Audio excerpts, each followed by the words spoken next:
السلام علیکم ورحمۃ اللہ وبرکاتہ رب اشرح لی صدری ویسر لی امری واحلل عقدۃ من لسانی یفقہوا قولی الحمد للہ رب العالمین پارہ نمبر 7 سورۃ الانعام آیت نمبر 80 اعوذ باللہ من الشیطان الرجیم بسم اللہ الرحمن الرحیم وحاجہ قومہ قال أتحاجوني في الله وقد هدان ولا أخاف ما تشركون به إلا أن يشاء ربي شيئا وسع ربي كل شيء علما افلا تتذکرون۔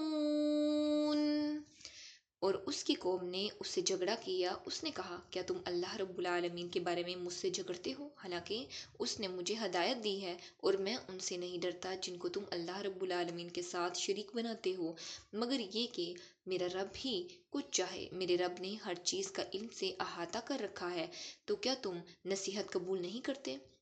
اس آیت کی تفسیر میں اللہ رب العالمین فرما رہے ہیں وحاجہ قوم کے ساتھ یہ مناظرہ ہوا تو ان کی قوم نے اپنے عقیدے کے صحیح ہونے کے بہت سے دلائل پیش کیے۔ مثلا انہوں نے ایک دلیل یہ پیش کی، سورہ زخرف آیت نمبر 22، انا وجدنا آباءنا علی امہ، بے شک ہم نے اپنے باپ دادا کو اسی طریقے پر پایا ہے۔ نیز حضرت ابراہیم علیہ السلام کو دھمکی دی کہ یہ بت تمہیں آفات اور مصیبتوں میں مبتلا کر دیں گے۔ حضرت ابراہیم علیہ السلام نے یہ فرما کر وقد ہدان، اللہ رب العالمین نے مجھے سیدھا راستہ بتا دیا ہے، ان کی پہلی دلیل کا جواب دیا کہ یقینی دلیل کے مقابلے میں تمہارے باپ دادا کا دین بے معنی ہے، اور ان کی دھمکی کے جواب میں فرمایا کہ پروردگار کی طرف سے کوئی تکلیف پہنچنی ہو تو پہنچ سکتی ہے، مگر یہ کہ تمہارے بت اور جھوٹے پروردگار میرا کچھ بھی نہیں بگاڑ سکتے۔ وسع ربی کل شیء علما، ہر چیز کی حقیقت و اصلیت کا علم میرے رب کو ہے، اس لیے وہی بتا سکتا ہے کہ ہدایت کیا ہے اور ضلالت کیا ہے۔ جب اس نے مجھے ہدایت کا علم عطا فرما دیا تو پھر ہدایت کوئی اور چیز کیسے ہو سکتی ہے؟ تو کیا تم اتنا بھی نہیں سوچتے؟ آیت نمبر 81، وَكَيْفَ أَخَافُ مَا أَشْرَكْتُمْ وَلَا تَخَافُونَ أَنَّكُمْ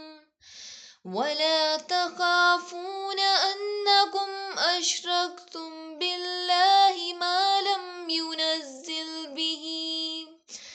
ما لم ينزل به عليكم سلطانا فأي الفريقين أحق بالأمن إن كنتم تعلمون۔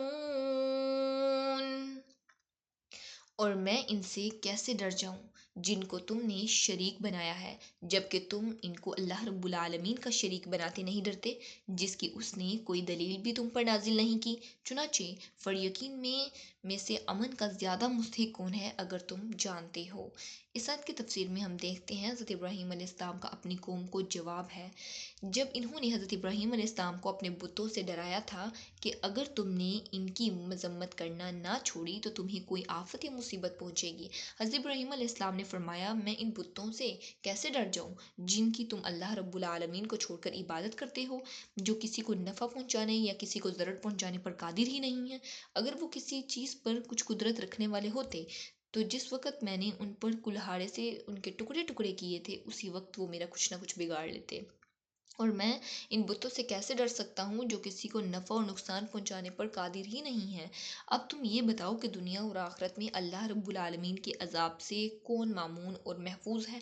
جو اس کی عبادت کرتا ہے جس کی قدرت میں نفع اور ضرر پہنچانا ہے، یا وہ جو اس کی یعنی کہ یہاں پر بتوں کی بات ہو رہی ہے کہ وہ شخص جو بتوں کی عبادت کر رہا ہے جبکہ بت کسی کو نفع یا ضرر پہنچانے کے مالک ہی نہیں ہے، جبکہ اللہ رب العالمین ان تمام چیزوں پہ قدرت رکھتے ہیں، اتھارٹی رکھتے ہیں۔ وہ تمام انسانوں کو اگر چاہے تو نقصان بھی پہنچا سکتے ہیں اور نفع بھی پہنچا سکتے ہیں۔ اللہ رب العالمین سے دعا ہے کہ وہ ہمیں دین کا سچا فہم نصیب فرمائیں۔ اس پہ خود بھی عمل کرنے اور دین کا پیغام دوسروں تک پہنچانے کی توفیق عطا فرمائے، آمین۔ وآخر الدعوانا ان الحمد للہ رب العالمین۔ سبحانک اللہم و بحمدک، نشہد ان لا الہ الا انت، نستغفرک و نتوب الیک۔ السلام علیکم ورحمۃ اللہ وبرکاتہ۔